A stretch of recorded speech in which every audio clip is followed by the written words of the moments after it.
আজলি আই বাৰ্ষিক ধান সেৱা উৎসৱৰ লগত সংগতি ৰাখি 400 গছি বন্তি প্ৰজ্বলন কৰা হয়। দুদিনীয়া কাৰ্যসূচীৰে মায়ামৰা আজলি আই বাৰ্ষিক ধান সেৱা উৎসৱত প্ৰথম দিনা সাংস্কৃতিক অনুষ্ঠানৰ লগতে সন্ধিয়া ভাগত 400 গছি বন্তি প্ৰজ্বলন কৰা হয়। সাংস্কৃতিক অনুষ্ঠানত দিহানাম আইনাম পৰিৱেশন কৰা হয়। অনুষ্ঠানৰ 400 গছি বন্তি জ্বলোৱা যিহেতু আইমাতৃগৰাকীয়ে 400 বছৰ অতিক্ৰম কৰিছে, সেইকাৰণে আজি ভকত বৈষ্ণৱ আচলতে কোনোবা এজন নাৱৰীয়াই যেনেকৈ নাওখনত গৈ থকা সমস্ত যাত্ৰীক বচাই লৈ যায়, ভৱিষ্যতৰ উজ্জ্বল কামনা কৰি তেনেকৈ এই সমাজখনত এনে কিছু কাণ্ডাৰী থাকে যিসকলৰ বাবে সমাজখন বাচি থাকে, উজ্জ্বল হ'ব আৰু সেই কাণ্ডাৰীসকল হৈছে কাৰণে আজি এই অনুষ্ঠানভাগি লোৱা হৈছে।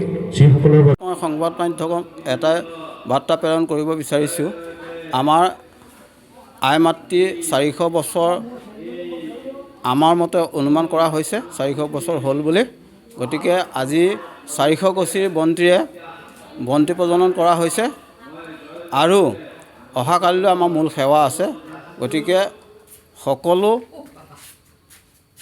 সকলো ৰাইজক এই সেৱা ল'বৰ বাবে আমি অনুৰোধ জনাইছোঁ।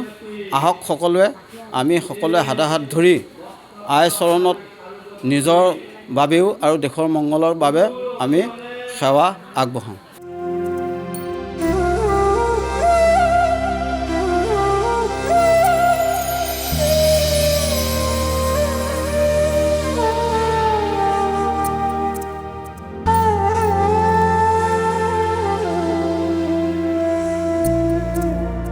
Bureau' report, Democratic Assam.